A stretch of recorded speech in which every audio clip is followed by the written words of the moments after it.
técnica. Então, a prestação de conta financeira é um acompanhamento sistemático da conformidade financeira do instrumento. A prestação de conta técnica é um procedimento de análise dos elementos que comprovam, sob aspectos técnicos, a execução integral do objeto e ao alcance dos resultados previstos nos instrumentos. Então, essa prestação de conta técnica, a gente costuma falar que é o atendimento físico do convênio. Aqui, na prestação de contas financeira, é o atendimento financeiro do convênio. Então, o convênio, ele foi feito, o dinheiro foi utilizado, não houve desvio de dinheiro, o dinheiro foi utilizado no objeto do convênio, isso é uma prestação de conta financeira. A prestação de conta física, que é essa técnica aqui, a prestação de contas técnica, analisa os documentos, analisa se as notas fiscais estão corretas, analisa se foi executado dentro da vigência do convênio, se não houve pagamento de nota fiscal fora da vigência do convênio, analisa se atendeu o objetivo, se atendeu os beneficiários conforme foi proposto ali no plano de trabalho.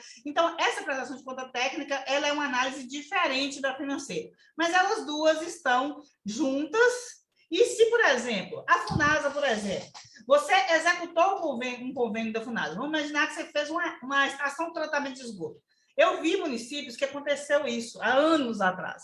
O município construiu a estação de tratamento de esgoto, construiu todinha a estação, e aí utilizou o dinheiro corretamente, fez a prestação de conta financeira do recurso certinha. Estava certinho. Entretanto, a estação de tratamento não funcionava. Ela foi executada, está lá construída, está toda em pé lá, mas ela não funciona.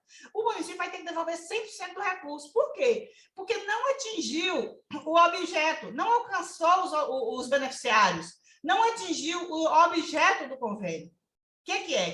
Quer fazer o tratamento de esgoto daquela comunidade. Então, o município foi, o gestor da época, ele foi condenado a devolver 100% desse recurso corrigido. Gente, uma ET hoje, ela não fica com menos de 5 milhões para construir. Então, só a ET, não é a rede, não, estou falando só da ET. Se o gestor vai devolver esse dinheiro corrigido, você imagina o que é feito com a vida de um gestor desse. Então, vocês estão vendo aí, a prestação de conta, tanto física como financeira, ela está interligada. Tá? Se atender todos os objetivos financeiros, mas não atender o objeto do convênio, se o instrumento que foi construído, o bem que foi construído, ele não atender a população, o gestor, mesmo que ele não desviou o dinheiro, ele tem que devolver o dinheiro. Então, não é só quando há desvio de dinheiro que há reprovação de prestação de contas, não. Não é somente quando há desvio de dinheiro, não. Havendo desvio de dinheiro, há devolução, né? O gestor é condenado a devolver, e não havendo atendimento do objeto do convênio, o gestor também tem que devolver o dinheiro, tá? Projeto básico. O que é um projeto básico, gente? Isso aqui é muito importante para vocês saberem. Por quê? Porque a gente trabalha com convênio todos os dias, e o projeto básico, nós precisamos dele para poder tirar os nossos convênios da cláusula suspensiva.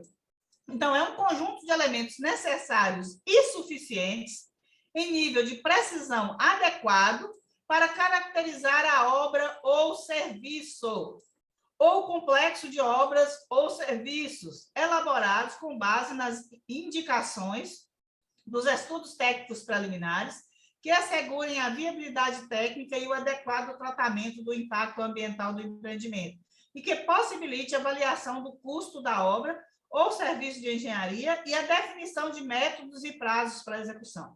Então, aquele projeto de engenharia que o engenheiro te entrega para você colocar nessa aba projeto básico, termo de referência, esse projeto de engenharia, ele tem os elementos necessários e suficientes, com nível de precisão adequado, para caracterizar a obra, né? No caso, geralmente é a obra, porque a gente contrata como serviço, a obra ou serviço.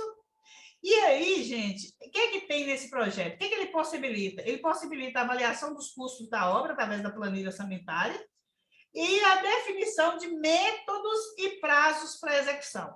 Então, aquele emaranhado de documentos que você recebe do engenheiro para inserir na aba Projeto Básico de Termo de Referência, é um conjunto de elementos que vai te dar a possibilidade de falar o custo do empreendimento, como é que vai ser executado o empreendimento, né, como é que ele vai ser feito e como que ele vai, com aquela execução, ele vai atingir o objeto do convênio. Então, em quais prazos ele vai ser executado, porque tem um cronograma, né, o cronograma financeiro, qual o valor daquela obra, qual é aquela obra, tem os mapas lá, todos demonstrando a obra. Então, é isso que é um projeto básico. Claro para vocês, gente? Quando a gente vai adquirir máquinas e equipamentos, na aba Projeto Básico, a gente não põe projeto básico, a gente põe termo de referência. E aqui embaixo, quando chegar em termo de referência, eu vou explicar para vocês, tá? Fiquem tranquilos. Proponente.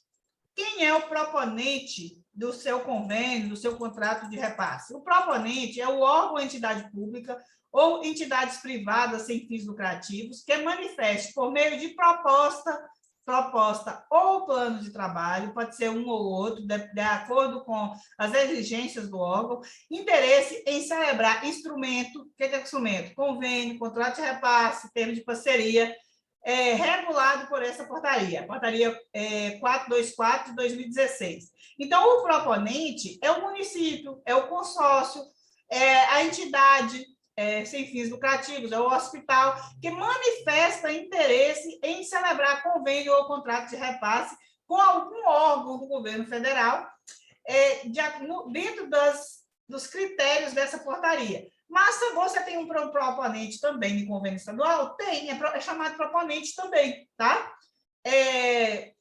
Só que aí o município vai formalizar convênio não com o governo federal, e sim com as secretarias ou órgãos do governo estadual. E outra coisa, com base em qual instrumento regulador, em qual portaria instrumento regulador? Com base nas resoluções estaduais específicas de convênio que eu vou mostrar para vocês lá dentro do SIGCOM. E ontem eu cheguei até a mostrar para vocês, né, uma resolução de emendas parlamentares, a 001 Segov de 2020. Então, 20 ou 21, não lembro. Então, ali são resoluções específicas que regulamentam a execução de convênios. E aqui, o que regulamenta a execução de convênios federais é a portaria interministerial 424. Entretanto, as resoluções estaduais, elas levam em conta a 424. Então, muito do que você vai ver em uma resolução estadual de que estabelece critérios para a formalização de convênios vai estar de acordo com a 424 aqui.